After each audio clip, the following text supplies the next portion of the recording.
Hi and welcome. So I'd like to talk about Jupiter in astrology and some of the ways in which Jupiter can show up in people's psychology and behavior that kind of maybe goes against a little bit, goes against what we often mm, think about when it comes to Jupiter. So we tend to think of Jupiter, or Jupiter is often described as, and this is true, but it's not the only side of Jupiter. So it can be described as this kind of expansive, positive, lucky influence in astrology.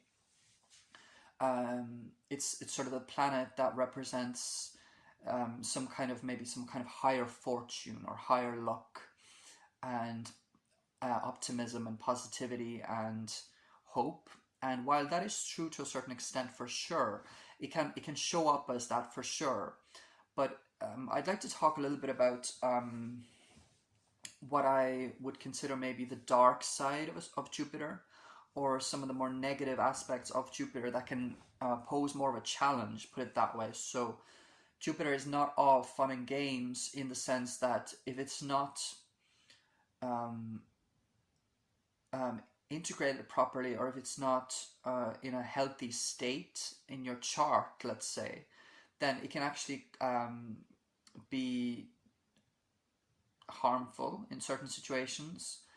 It is not always super positive. It's not like some planets. I don't believe it, that that some planets are just positive and some are just negative. It's There's different levels and different expressions of each planet, each sign. So what I do think is that Jupiter is the planet that is most associated uh, out of all the planets with like an expansive influence. So it's an expansive influence. Um, it can be lucky. It can give some kind of like unexpected like surprises or unexpected um, like fortune or luck, which it can also mean that you've actually like earned that luck. So in some cases, it can be that you have actually put in the like you have uh, you're experiencing some good karma when it comes to Jupiter. So you have done some things that actually have allowed Jupiter to like flourish, if that makes sense. But I want to talk a little bit about the darker side of Jupiter when it comes to this expansive influence, what that can also, and this positive, optimistic sort of influence. The other side of that is that if Jupiter is not doing so well in your chart, we'll say, if it's afflicted, it's more, it's not, if it's not being used in a way that is like that allows for a lot of growth in like a positive way, like right off the bat, if that makes sense. It can take time in some cases to actually get to the positive expression of Jupiter. Let's say if you have squares with Jupiter. So the way that that can show up is actually that Jupiter in those situations can actually represent excess, or some kind of like recklessness, or like rushing without like planning, or kind of it's this kind of, because it has to do with expansion. It can also have to do with excess, like too much of a good thing, if that makes sense, which is a thing. So I think, for example, squares with Jupiter can indicate that you're not going to necessarily get the positive side of Jupiter straight away. It's not something that you don't have to work towards to get, if that makes sense. So the way that I want to explain that is, if you think of trines in astrology, trines are, if you want to think of past lives, if you are interested in entertaining that idea, it's kind of past life. In the past lives, you may have, you know, uh, accumulated enough good karma that you have a trine with between certain planets. So a trine can be thought of in some ways as like good karma that you have now taken into this life. So it becomes like a talent between two planets. So if you have a trine between a planet and Jupiter, then you're kind of reaping the good rewards of Jupiter, uh, like from the past.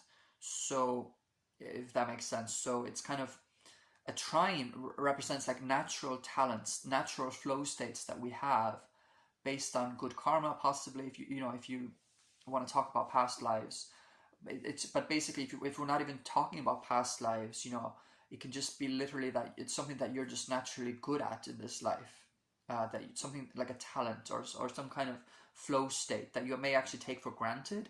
And that's the negative side of the trine, is that you may actually take this for granted. Now, if you have a square with Jupiter, a planet, and Jupiter, another planet and Jupiter, so that can actually indicate that Jupiter is not working in a way that it's working when it's in a trine. So in a trine, it may actually be like really lucky for you. It may help you out in situations. It's like a natural flow state, a Jupiterian flow state, that brings you some kind of positive expansion and possibly luck.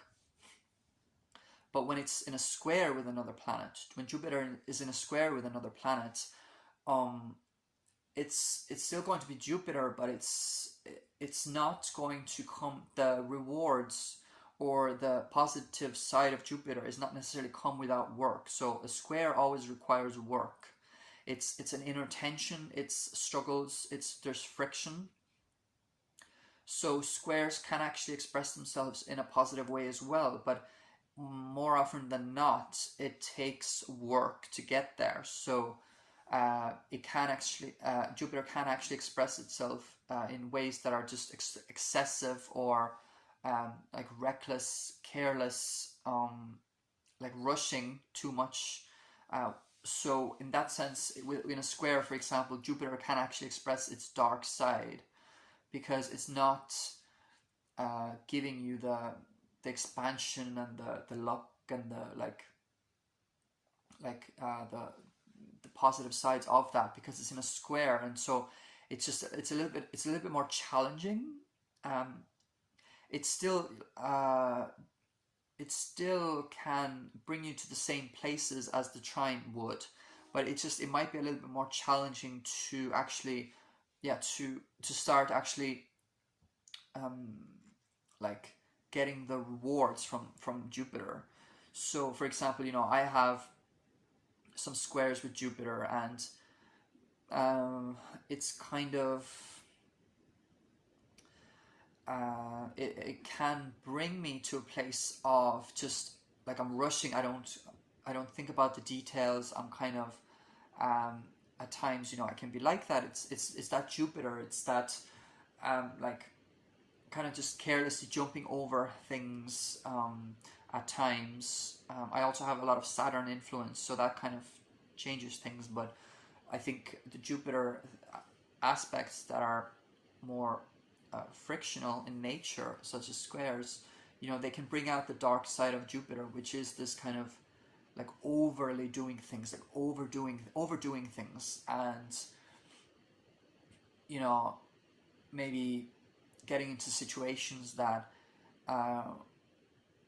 are bringing some kind of conflict into your life that maybe you wouldn't have if that same planet would be in a trine with Jupiter. So in a trine, it would kind of bring out some of the more, like, higher sides of Jupiter, like in a quicker fashion. It's just like a natural flow state in you.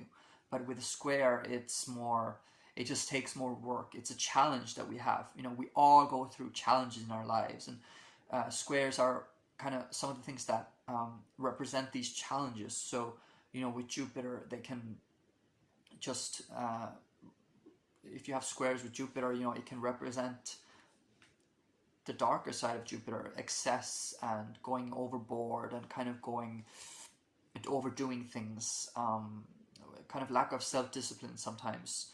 Because I think Jupiter also represents, beliefs, and so they can be very, Jupiterian people can be very optimistic, and like they believe that things are going to be a certain way, or things are going to be okay. which is great. But if you have a lot of friction when it comes to Jupiter in your chart, we'll say, then you can sort of, that can bring you to a place where you're carelessly maybe not considering certain things unless you have Saturn or something kind of changing that a little bit. But just Jupiter on its own in squares, for example, or in frictional aspects, it can bring this kind of character where or there can be a side of you, we'll say there is a side of you then that is kind of believes that everything will be a certain way, but then you don't maybe take some of the steps, or you don't look at some of the details that need to be looked at in order for you to get there. So Jupiter just represents like the idea and the theory and the belief behind what you're doing. Saturn would be more like what you're actually doing. So we need both.